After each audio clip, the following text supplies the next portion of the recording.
Good morning, dear students. Today we are going to begin a new lesson, Landscape of the Soul. It's written by Nathalie Troveroy. This chapter divides into two parts, each telling us about art and its history through various stories. In the part taken from Landscape of the Soul, Ethics and Spirituality in Chinese Painting, we learn about the art of painting through two stories. The first one is about a very popular Chinese painter, Wu Daozi. It is about the 8th century when he was hired by a Tang emperor, Xuanzong, to adorn a wall of the palace.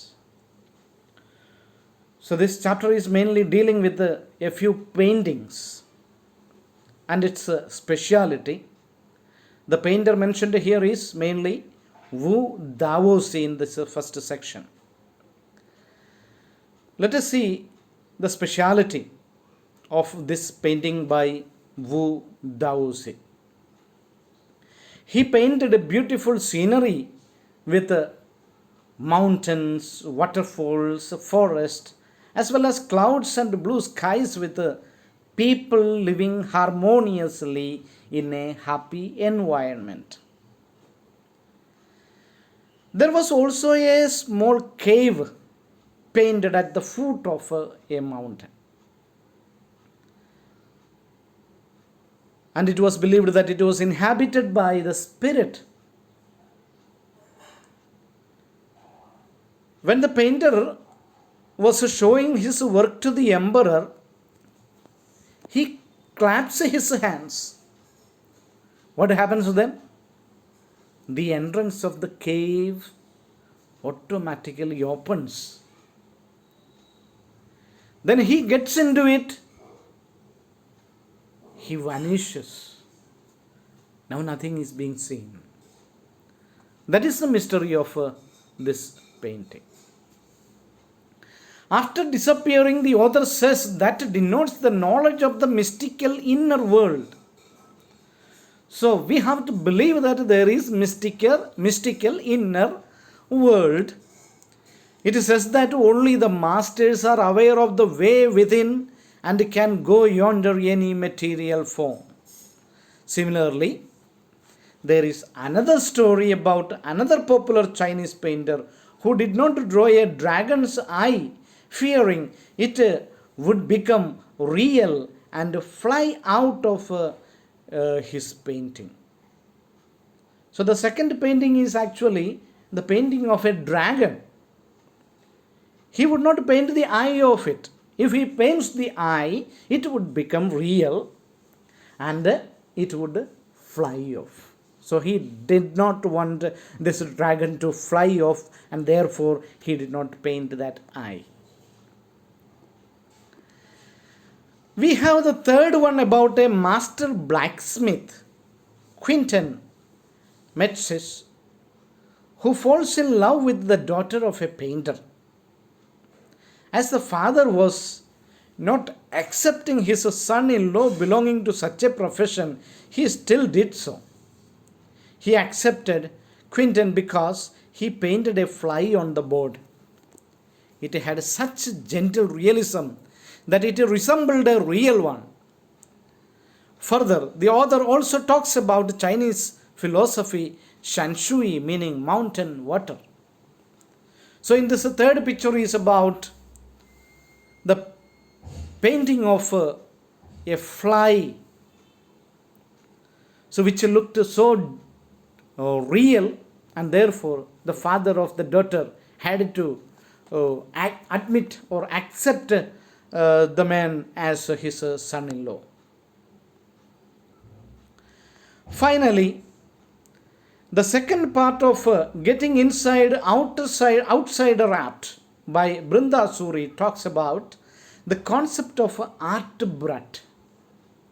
Art brat translates to the art of the ones who have no right to the artist.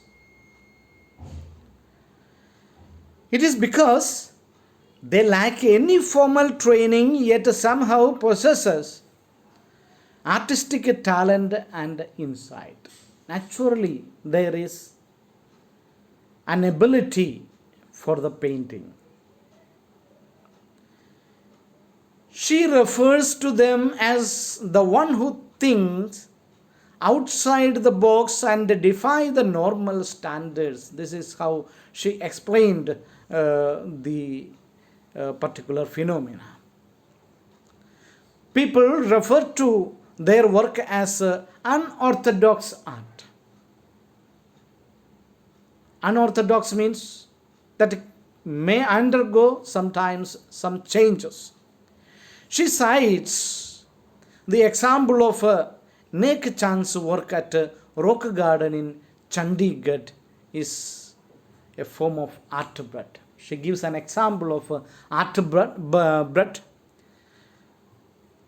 Chandigarh is a place in Punjab, and the Rock Garden there are two main gardens there, Rose Garden and Rock Garden. This Rock Garden is very famous over there,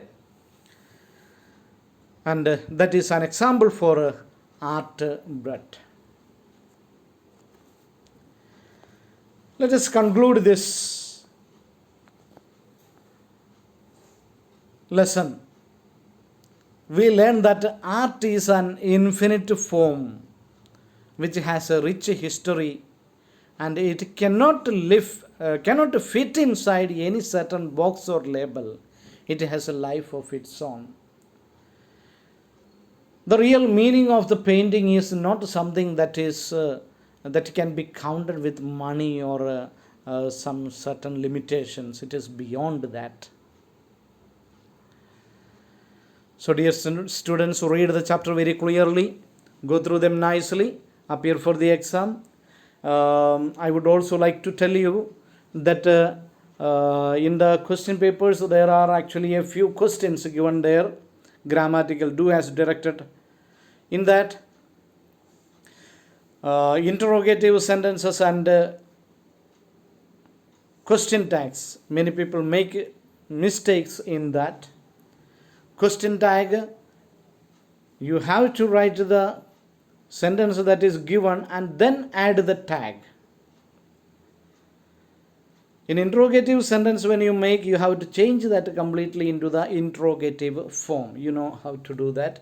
At this time, I won't say what actually the answer is. Okay, see you. Do well. Keep on studying. Spend some more time in grammar section and please ask me doubts if there are. Till we meet next. Bye-bye.